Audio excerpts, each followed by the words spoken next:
It's Monday, April 20th, 2020. This is Roqe.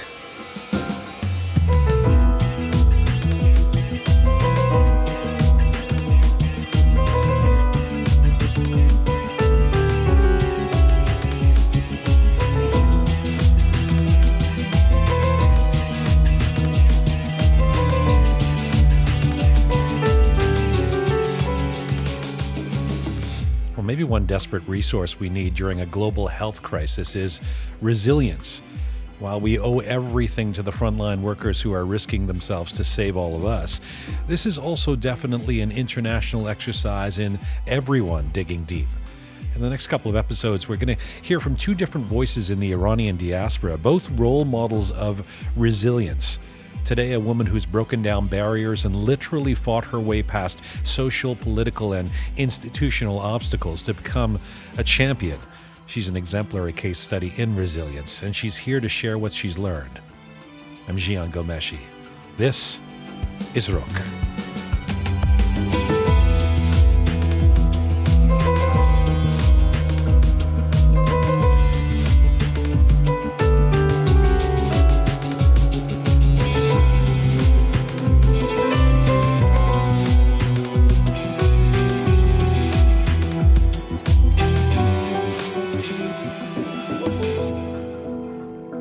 This is the second episode of Roqe.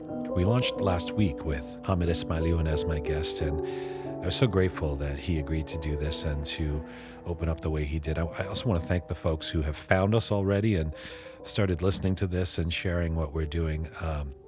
Merci. We've had some sweet comments on YouTube, good suggestions. Special thanks to at least two of my cousins who gave the content a like in social media. The others, I think, are holding out. We've just put all this together, so we don't really have a website yet. We're working on that, but we do have our YouTube channel that you can subscribe to. I forgot to mention that we have a YouTube channel on our first episode. You can subscribe. خواهش میکنم subscribe بکنین. Please do if you like what you are hearing. Today, my guest on this episode is a proud Canadian, like me, and also of Iranian descent, but she came to Canada a little more recently and with a very interesting journey. Whether facing up to a challenger in the ring or taking on the brute might of a patriarchal state, she's never backed out of a challenge and has always given as good as she's received. Farinaz Lari was the first Iranian to win the World Kickboxing Championships in 2013. After her win, she attempted to join Team Canada, and Iranian officials accused her of treason, handing her two suspensions that left her unable to fight at the top levels at which she had ascended for 4 years. She is currently the 52-kilogram world number 5 ranked contender. She's had an incredible journey of perseverance against all odds that has led her to Canada, where she now runs a gym and is part of the Canadian national kickboxing team. And Farinaz Lari joins me from Vancouver, British Columbia today. Hello, Farinaz. Hi. It's very nice to have you on this program. I'm honored to be on. So for first and foremost, how are you adapting with the quarantine and social distancing? How would you characterize Farinaz's life in Vancouver in the time of Corona? Honestly, I'd say we're one of the lucky ones because the government is handling the situation quite well. Because we are the owners of our gym, we still have the ability to go and have our own training session, even though the gym is fully closed and we've lost all of our income. And the fact that we can still go outside for a run because the weather is looking good, as long as we keep that social distancing limit, I definitely consider us lucky. I mean, we're only 30 seconds in, and I can see why you're inspirational. You found the positive. You found more than the silver lining. Let me ask about the gym, because you own and manage a famed kickboxing gym at this point in Vancouver, District Warrior, which is now closed due to the pandemic. Take me to that moment of having to close a gym that's so close to your heart, albeit temporarily. What emotions went through your heart and mind at that moment? To be honest, we fought till the last second so that we can keep it open. The other small businesses similar to our business model have closed a week or two earlier voluntarily because they thought that this is going to be a 2-week really closure so that everything can go back to normal. Right. But again, because of my background and because my family is still back home in Iran, I had a bit more of an understanding, I would say, about the situation and about the spread of the virus. So I fought till the end to keep it open. So what we did is we cut the classes in half. We made sure that there is no, because in kickboxing there's sparring, there's partner drills, and there is physical contact. Right. So we eliminated those, and we tried to keep people as far away as possible. We added extra cleaning measures. And then when the government bylaw said that we have to close the gym, which was around the 20th of March, or the 22nd, I would say, that's when we had to shut down completely. And that was devastating, not just because of losing all of our income, but also the gym is like our home, and the members are our community, our family, and we see them every day, some of them twice a day. We were called one of the most addictive gyms in the world by Bloomberg last year because of how people keep coming back 2 or 3 times a day. So it was really tough. So it's not only a loss of business and income, it's kind of a loss of community to a certain extent. Definitely. You know, you talked a minute ago about what you do in your sport, in kickboxing. It doesn't seem particularly compatible with social distancing.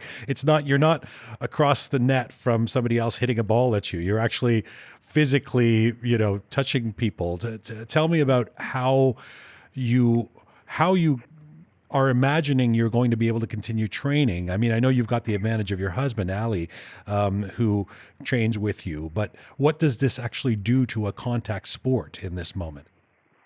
What we have done, although us together, we can train together and we can keep that going, which is great, even though he is much bigger than me, so he would have to cut down to the level that he can actually hit so that we can, be compatible.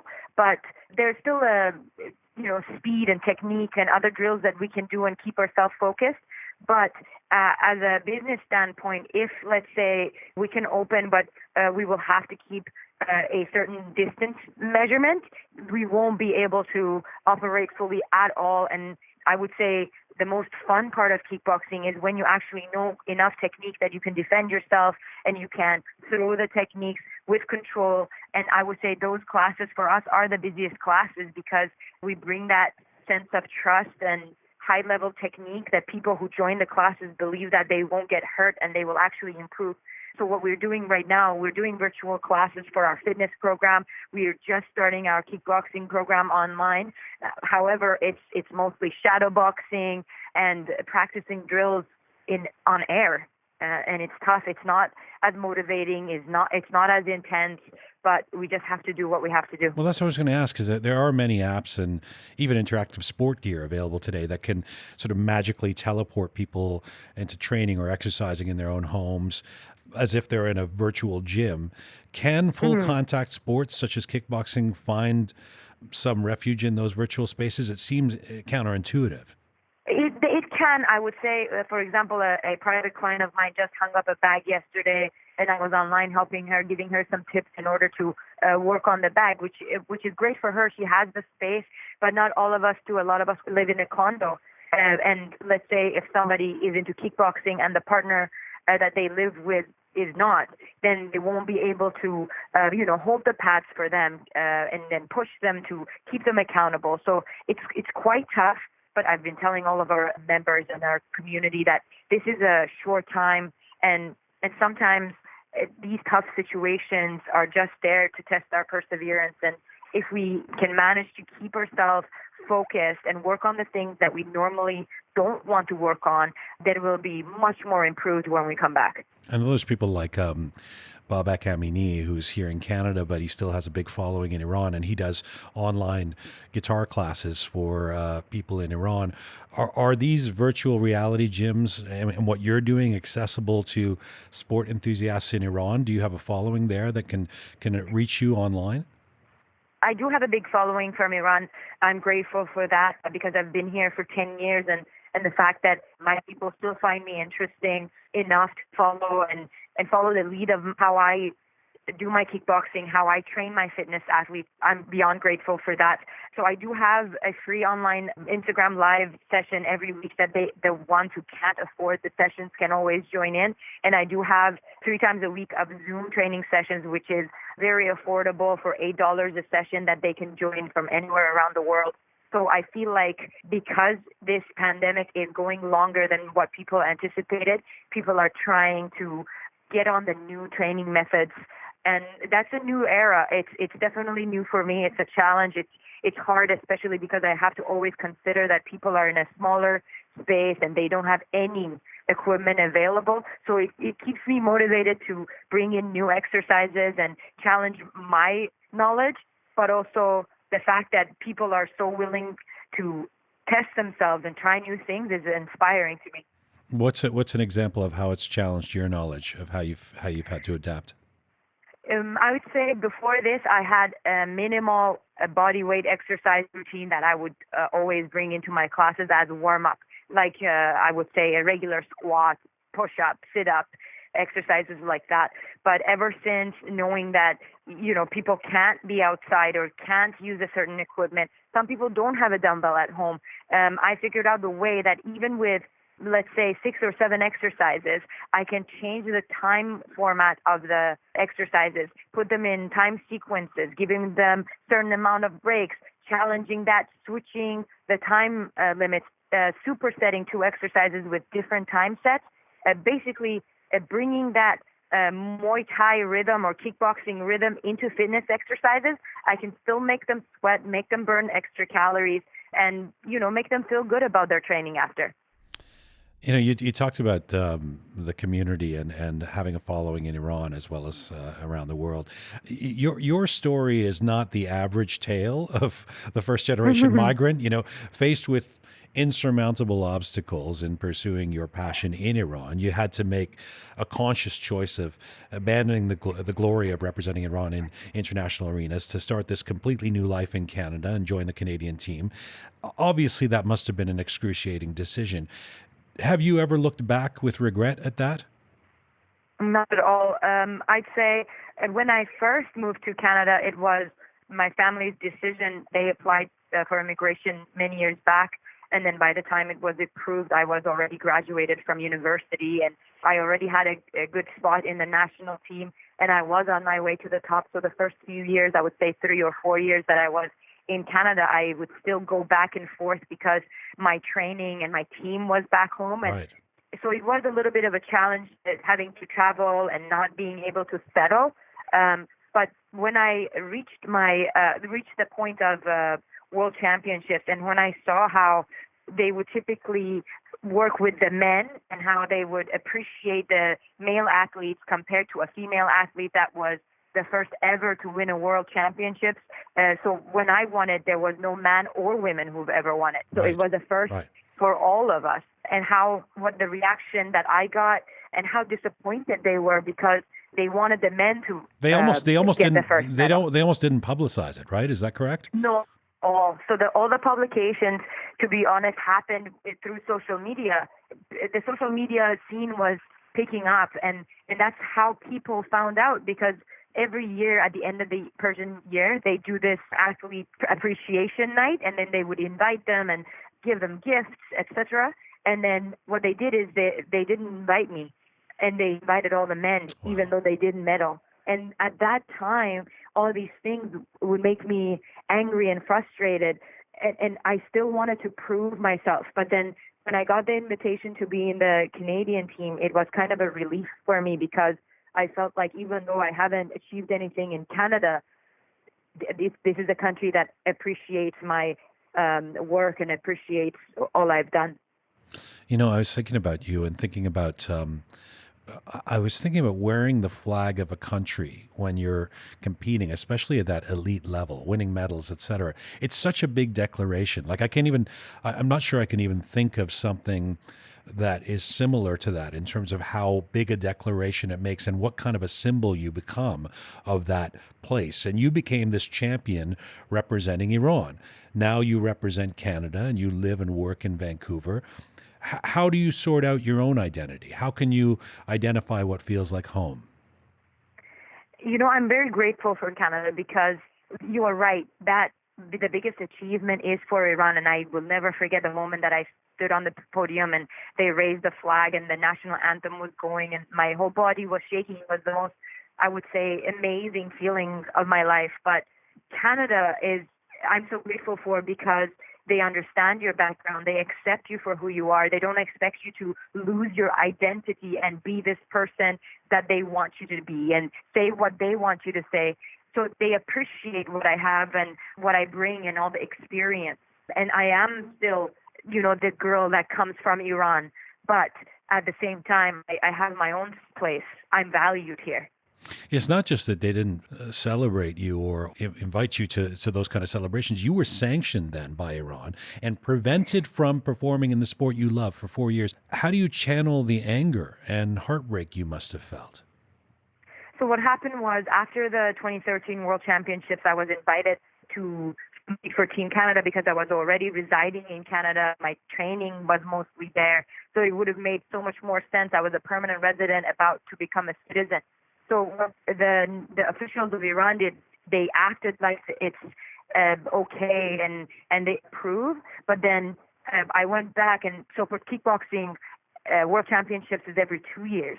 So for 2 years, I assumed that I'm going to compete for Canada, and I trained. I even sent all my information. The federation bought my ticket and booked a hotel and reserved my spot and everything like that. And it was almost 10 or 14 days before leaving for the competition when I was served with a letter saying that I'm suspended because I never legally asked for the change, and by law they can suspend me for 2 years, and that was the most amazing years of my life because I was 26, 27, I was at my prime, and I had this motivation to prove myself to a country that I live in now. And then that 2 years was so frustrating because I felt like, nobody can help me. It's a process that I have to endure. But I definitely feel like I used that frustration in training, and that fueled me to become better. And I felt like even though I can't compete and show my skills, I can still improve on them and become better. So once those 2 years was done, I applied again, and they said they never received the letter. So they were trying to play this game of losing documents in order to wait for my years to be done. I've heard that they've said, why is she still trying to compete? She should stay home and raise children. So I feel like who did they say that to? That. Where did they say that? They said that to another male athlete that was in the national team of Iran. There was basically a question of what's going on with her situation, and they kind of discarded it as in, let her, circle around with this period of time, and then eventually she'll get tired and give up. Good Lord. When you talk about channeling your frustrations when you're in the sport, do you mean you actually think about these things, like while you're fighting, or no? Or are you thinking about technique, like in the moment? What's in your head? When you are in the ring, you are definitely thinking about all the tactics that you and your coach worked on. But because kickboxing is a sport that is, I would say, it's beautiful and it's technical, but there's still that sense of aggression. So there's still something, there's, I would say, a fire that you need to lit in order to be able to channel everything in. So I would say, yes, the first time I went back in the ring, I was thinking about that before I started. What they did at the time, my husband was still with the national team of Iran, and I was trying to fight for Canada, and they even threatened saying that if I fight for Canada, they won't let him compete for Team Iran anymore. So they even went above that in order to create a huge issue in my personal life. Wow. Where do you find the inner strength to persevere? What is it about Farinaz? Like, where did this come from in you, do you think? To be fair, I've never had a rough childhood. I had a good childhood. My family was great, and they've always done everything for us to, have the best life possible. So I would say it mostly comes from trying to be the best version of myself. And sometimes in order to be that, you have to endure pain.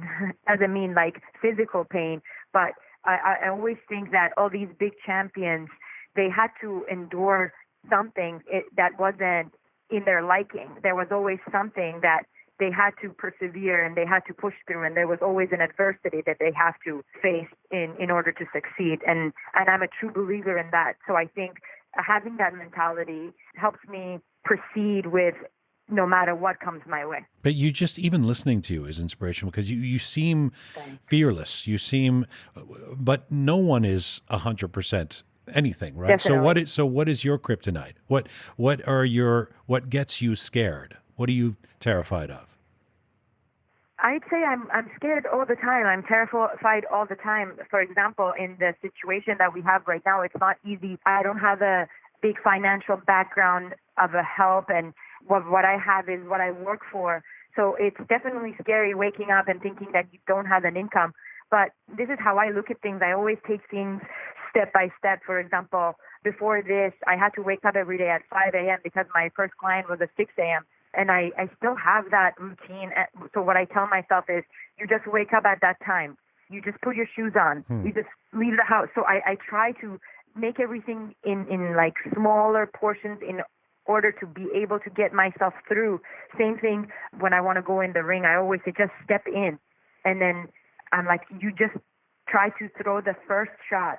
You just go through this round. So I always try to make things smaller in order to maybe reduce the stress or feel like it's attainable. But I wouldn't say that I'm not scared. I am scared, but I do feel that everything that comes my way is something that I can challenge and I can improve on. You sound like you have the focus and discipline of a champion athlete. Thanks.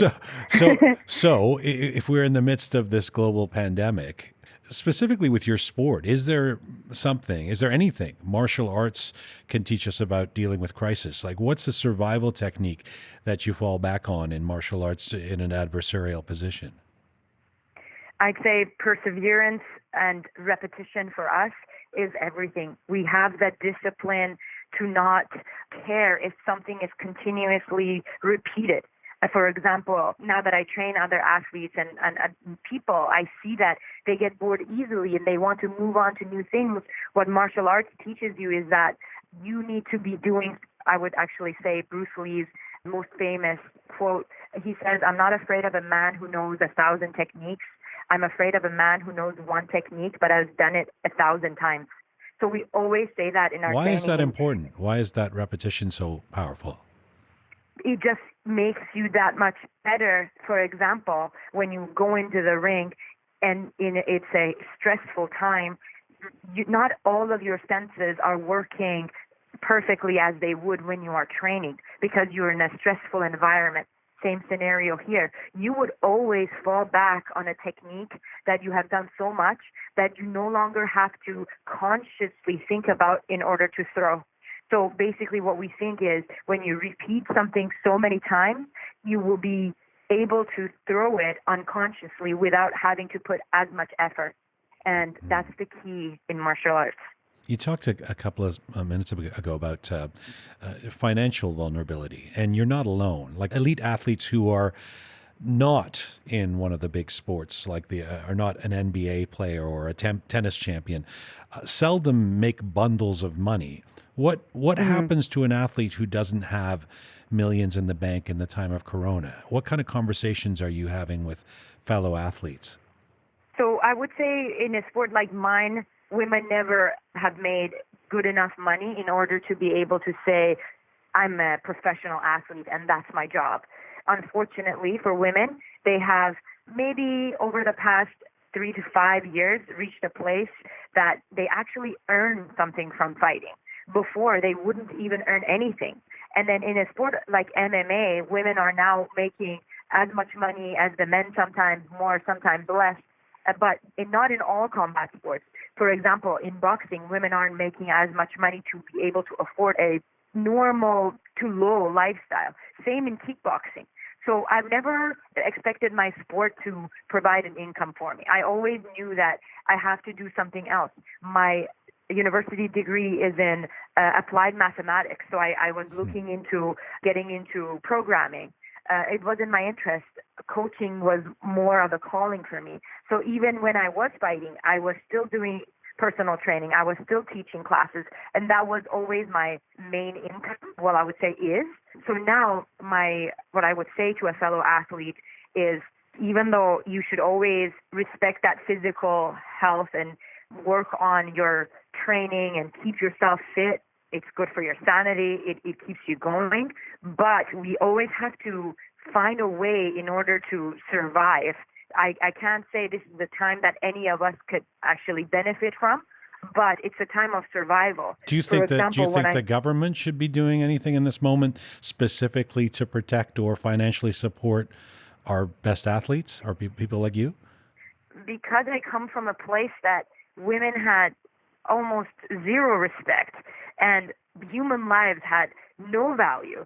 And I still have family back there, so I still know the situation there. When the government of Canada offers a minimum amount in order for people to be able to afford living for the next 3-4 months, and then on top of that, I can do my virtual sessions to be able to keep us going.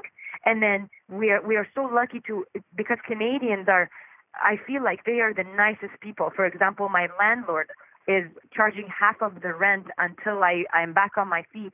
So all of these little things that people are doing to help each other will keep us going, and then we'll figure it out when it's done. But realistically looking at it, I don't think a government can afford paying extra attention to their athletes when their main people, the doctors, the nurses, the grocery staff, are putting their lives in order to help people stay alive. It's really noble of you, Farinaz. No one would blame you if you were to say, "Hey, we need some, we need a special dispensation of some kind right now." So I appreciate you saying that. I also, by the way, I love that you got a math degree. Like you can take the woman out of Iran, but she's still the Persian girl. Baba Mohandes even when you're a champion kickboxer, you still have to become an engineer. Every time I do a talk, the first thing I say is, my mom was like, "Okay, you want to do sports? That's a hobby. If you don't get a degree, you'll become a handmall." And for people who don't know what handmall is a low-level construction worker. So for her, it was either a degree or you lose. Listen, let me ask you about, this might be a strange question, but I know that, I'm guessing intuitively, there's so much you love about Iran and the people and the culture and your family and the background, and yet you are correctly critical of of things to be critical of and of what's happened to you personally in your story. Tell me about navigating that line for non-Iranians, right? Where you don't, a lot of people who might be listening to this who are Iranian are going to get it all. But for somebody who knows very little about Iran and the things that you might say are critical enough that they will only walk away with some stereotypical critical notion, or do you worry about that at all? I mostly try to be myself. I know I'm a Iranian woman. I'm proud of my heritage, and I look like a typical Iranian woman, and I say that with pride, and I do appreciate what it has given me, and the adversities that I faced have created the personality that I am today, and the fact that I don't lose myself when something like a pandemic comes along, even though it is quite scary, but I feel like there's always going to be an end, and there's always going to be something better coming. I think that comes from what I have faced. So that's what I appreciate from Iran and the people and the love, of course. But I don't shy away from saying all the things that I had to endure. And I feel like the people who know me and the people who listen to me, they appreciate the honesty. So when I reached the point that I could actually comment about these things and I knew my voice was being heard, I was mostly thinking about the next generation, the women that are coming, because there are so many more women still in Iran that are far better than me, younger, in different sports, older, doesn't matter. Just as a sidebar, have you seen those viral videos of Iranians, men and women, working out together on their balconies, following the moves of a trainer, and they're keeping... Oh, no, I haven't. Oh yeah, no, they're in these complexes. They're keeping safely away from each other, but they're engaging in this collective, like co-ed exercises. So I was almost thinking, like, Oh, can the pandemic, ironically, break down some of the conservative taboos, in Iranian yes, society? because in Iran, there's no way a man and a woman can be under the same roof if they're not somehow related. So on that note, and before I let you go, you have become this inspiration, this role model for many young Iranian women who aspire to break the mold in their own individual ways. What is your message to them? I would always say, do whatever you can and try to be the best version of yourself, and the results will come. It might not come when we want it or how we want it, but it will eventually come with perseverance. Farinaz, it's been an honor, a pleasure to speak to you. I before we did this recording, I got the chance to speak to you, and you were saying that this isolation and closing the gym and all that is taking a greater toll on Ali, on your husband and business partner, than you. How is he doing? Tell me how this has affected him. Um, yeah, first off, let me say the honor is all mine. Thank you. I'm so grateful for you taking the time to talk to me. And secondly, so I felt like I saw that in him more because he is a person that is so in tune with his fighters and his number one athletes, and he gets energy from them and from that group of intense athletes. So for him, I feel like it was more devastating. I saw him lose sleep and being extra stressed out, and it took him a while to get on board with my online classes and stuff. So I feel like I had a job of taking care of his mental state at that short period of time, just like how he was when I was trying to, become a world champion and compete and improve in the sport. So that's what marriage is about. Sometimes one of you is down and the other one has to pick him or her up.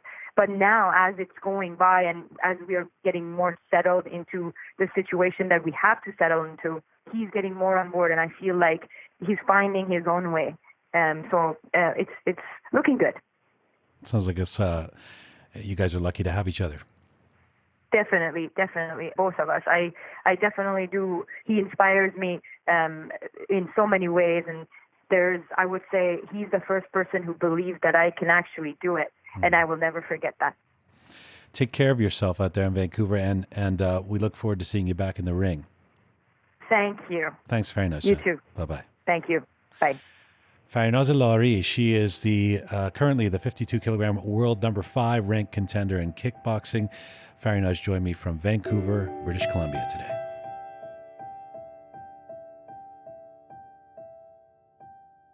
I want to go out on some music by Arash Behzadi. He's a piano player and artist who has gained a following around the world.